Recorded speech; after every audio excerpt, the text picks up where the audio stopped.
Assalamu alaikum, dear students. We are studying political science of class 9th, chapter 2, that is constitutional design. Our today's topic is guiding values of Indian constitution. Indian constitution के रहनुमा इक़दार क्या हैं, values क्या हैं, उनके बारे में आज पढ़ना है. So let's start. जो गाइडिंग वैल्यूज़ है इंडियन कॉन्स्टिट्यूशन के, उसको समझने के दो तरीके हो सकते हैं. एक तरीका है by reading the views of some major leaders on constitution. जो बड़े बड़े लीडरान है, मेजर लीडर रहनुमा है, उनकी ख्यालात क्या है कॉन्स्टिट्यूशन को लेकर. दूसरा तरीका क्या है, by understanding what constitution says about its own philosophy. Constitution खुद क्या कहता है कि इसका फ़लसफ़ा क्या है, इसके वैल्यूज़ क्या है. दो तरीके. पहले हम जाएंगे जो मेजर लीडर्स हैं वो क्या कहते हैं, इन द फॉर्म ऑफ उनके ड्रीम्स क्या थे, उनके वादे क्या थे, उनके ख्यालात क्या थे, उनको समझने की कोशिश करेंगे. नंबर 1 इज़ महात्मा गांधी, जो उसको कहा जाता है फादर ऑफ द नेशन. उसने अपनी मैगज़ीन जिसका नाम है यंग इंडिया इन 1931, उसमें लिखा है कि कॉन्स्टिट्यूशन क्या करना चाहिए. उसने मेंशन किया कि कॉन्स्टिट्यूशन जो बनेगा यह हमें गुलामी से नजात देगा.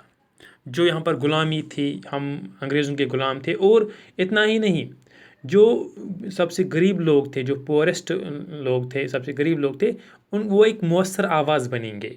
और यहाँ पर कोई हाई क्लास या कोई लो क्लास नहीं रहेगा. और जो भी कम्युनिटीज़ होंगे वो परफेक्ट हार्मनी में रहेंगे, वो अच्छी तरीके से रहेंगे, आपस में मिलजुल कर रहेंगे. और यहाँ पर जो कर्स ऑफ अनटचेबिलिटी है, जो अनटचेबिलिटी यहाँ पर प्रैक्टिस की जाती है, उसका खात्मा होगा. और जो यहाँ पर इंटॉक्सिकेटिंग ड्रग्स है, शराब है या ड्रग्स है, वो उनका भी खात्मा होगा. और जो विमेन है, उनके जो हुकूक है, they should be at par with that of man. उनके सेम राइट्स होंगे, जैसे मर्दों के हुकूक है वैसे औरतों के भी होंगे. ये ड्रीम था किनका, महात्मा गांधी का. Similarly B R Ambedkar criticise Mahatma Gandhi and his vision. जो भीमराव अम्बेडकर थे, जो father of the Indian constitution है, उसने उसको क्रिटिसाइज़ किया क्योंकि उसका जो अंडरस्टैंडिंग थी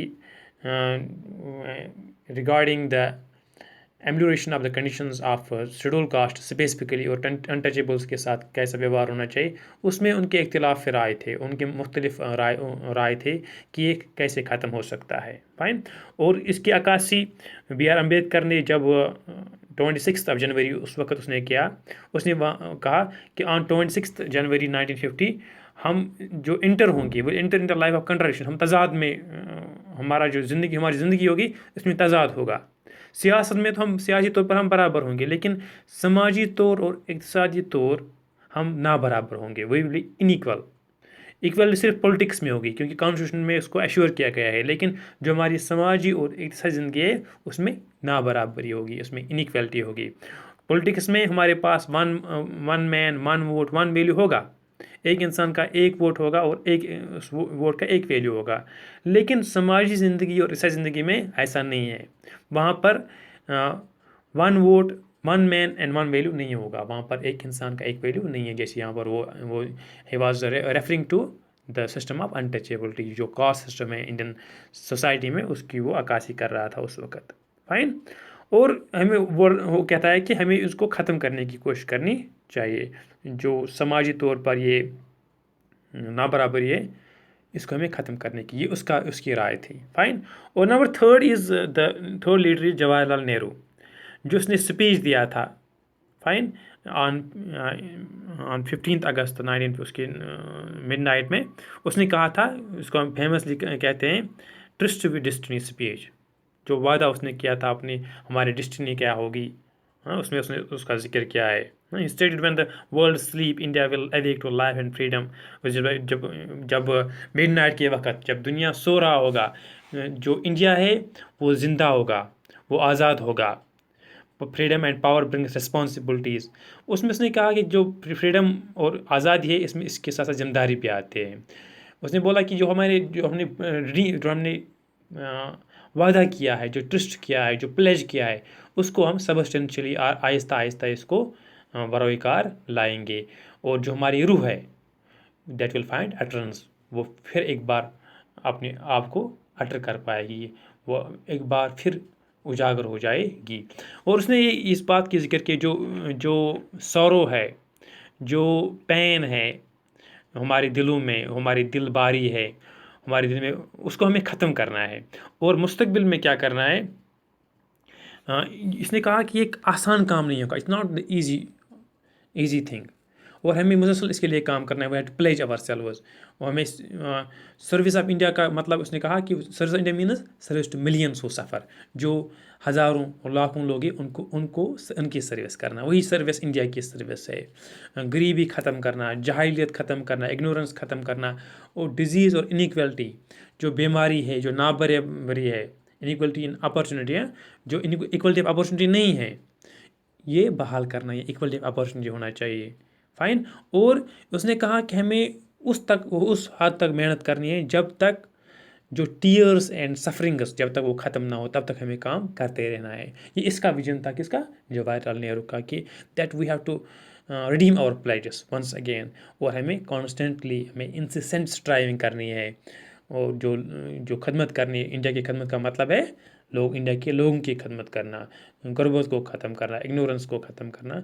it was his vision. So they were the dreams and promises of these three leaders, Mahatma Gandhi, B.R. Ambedkar and Jawaharlal Nehru. Now will move to the philosophy of constitution. खुद constitution क्या कहता है, इसका फलसफा क्या है।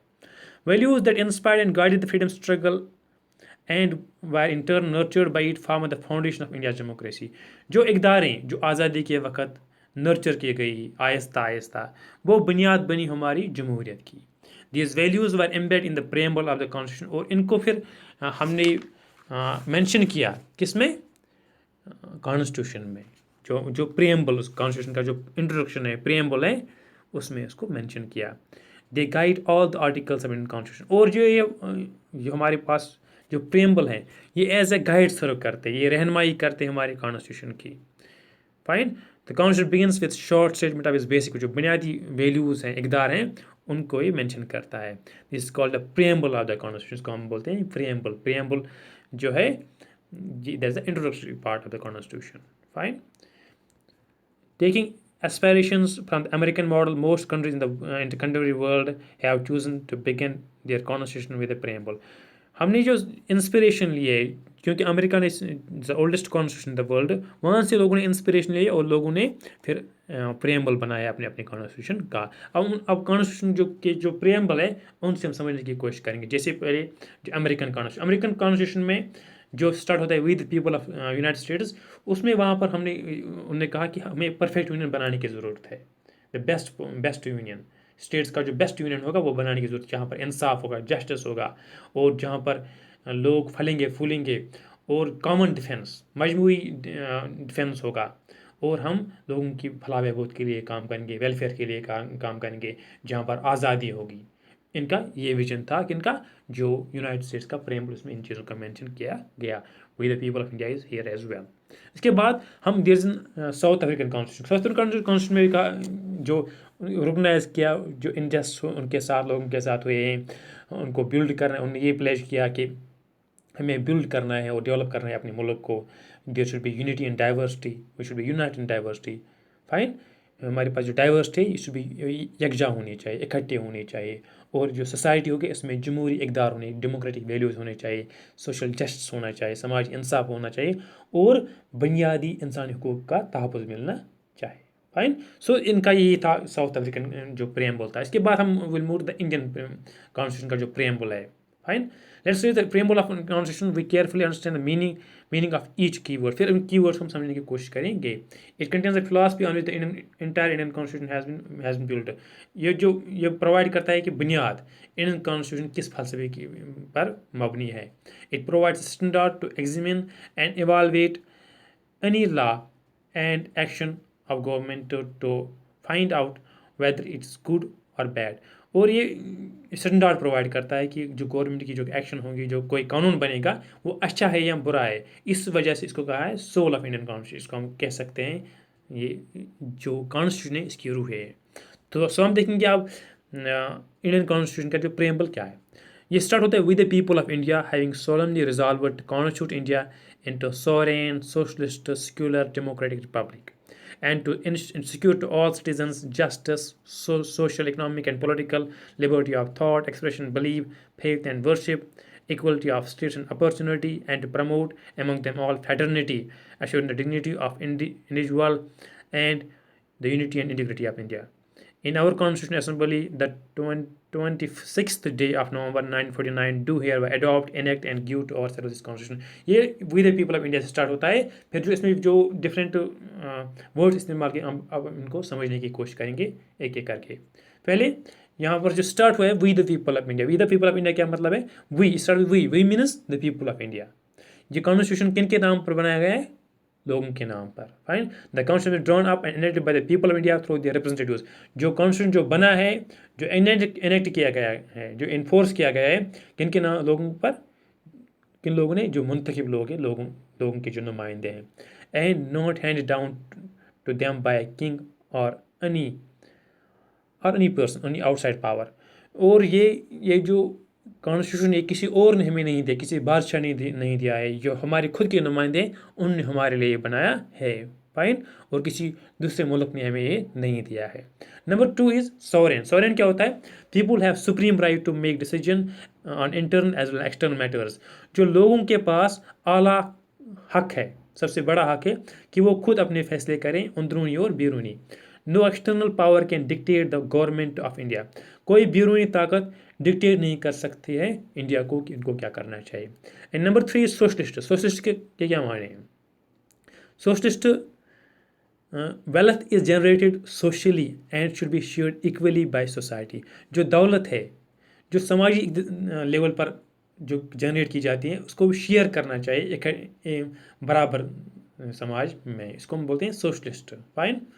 ये कदर बिलोंग्स टू सोशलिज्म। जो सोशलिस्ट जहन है, ये उसकी अक्कासी करता है। जो सोशलिज्म एक पॉलिटिकल फिलासफी है, उसकी अक्कासी करता है। Government should regulate the ownership of land and industry to reduce socio economic inequalities. Government को काम करना चाहिए, उनको रेगुलेट करना चाहिए जो हमारे पास ज़मीन है, जो हमारे पास इंडस्ट्री है, ताकि जो समाजी सतह पर जो इनइक्वालिटीज़ है, जो नाबराबरी है, वो ख़त्म हो जाए। इसके साथ साथ secular word. Secular citizens have complete freedom to follow any religion. शहरियों को ये हक है, वो किसी भी मज़हब को फॉलो कर सकते हैं और यहाँ पर कोई ऑफ रिलीजन नहीं होगा। गवर्नमेंट हर किसी मज़हब को इक्वली ट्रीट करेगी, उनके बिलीव्स उनको रेस्पेक्ट करेगी। Number 5 is democratic. Form of government wire people enjoy equal political rights, elect their rulers and hold them accountable. वो तर्ज हुकूमत जिसमें जो लोग हैं उनके एक जैसे सियासी हुकूक होंगे, अपने लीडर्स को मुंतखब करते होंगे और उनके जो लीडर्स होंगे वो उनके तय जवाबदेह होंगे। The government is run according to some basic rule. जो बुनियादी उसूल होंगे उनके अकॉर्डिंगली गवर्नमेंट को रन किया जाता है। इसके बाद है Republic word. The head of the state is elected person, not a hereditary monarch.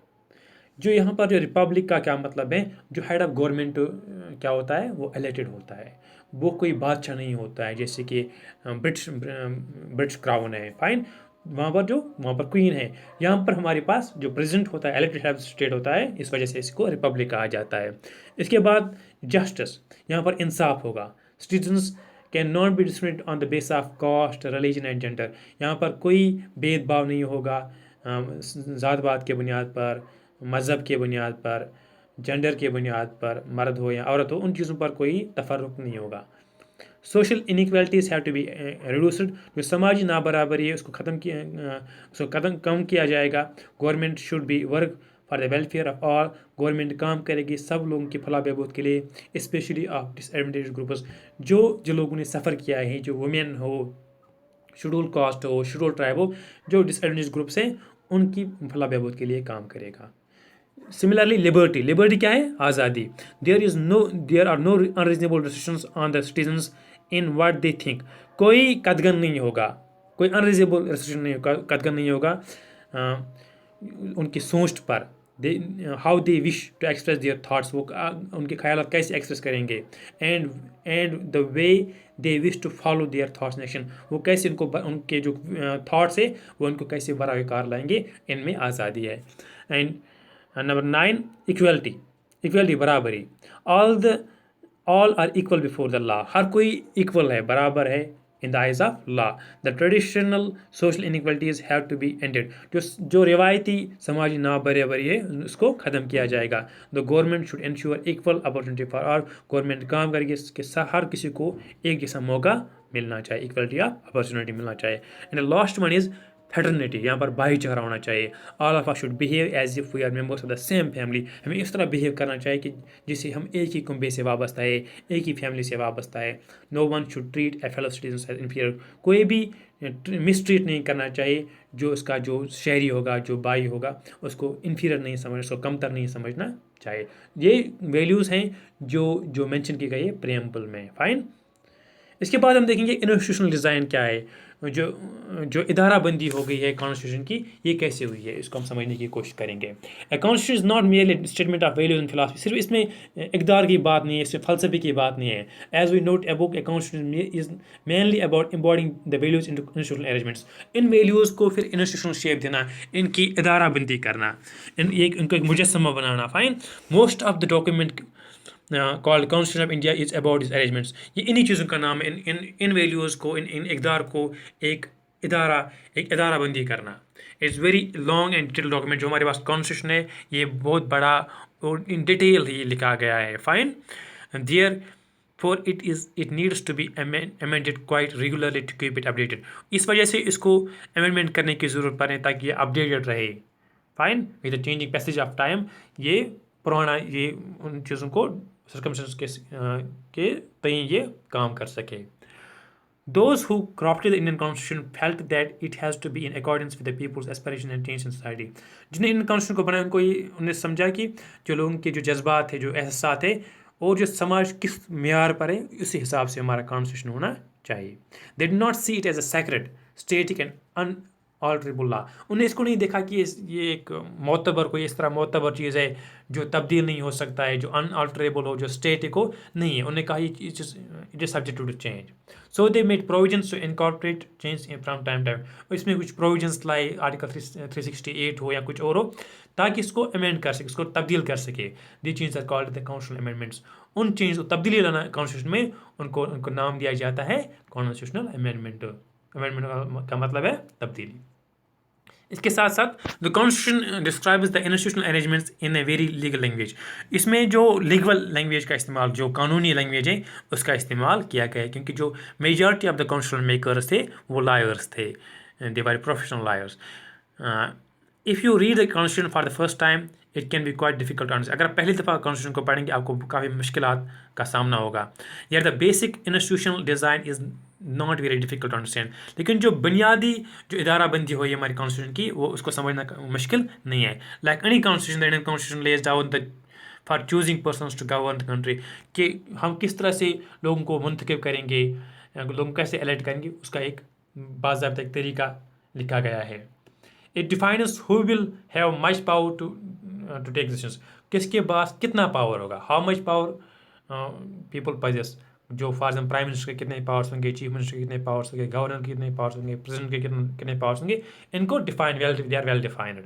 And it limits the government, और ये गवर्नमेंट को लिमिट करते हैं, इसकी हदूदाबंदी करते हैं कि जो सिटीजन्स के राइट्स होते हैं उनको वायलेट ना करे, वो उनकी that is a red line, उसमें वो इंट्रूड नहीं कर सकते हैं। सो आज हमने देखा कि पहले हमने देखा कि वैल्यूज़, गाइडिंग वैल्यूज़ क्या है, जो हमारा टॉपिक था।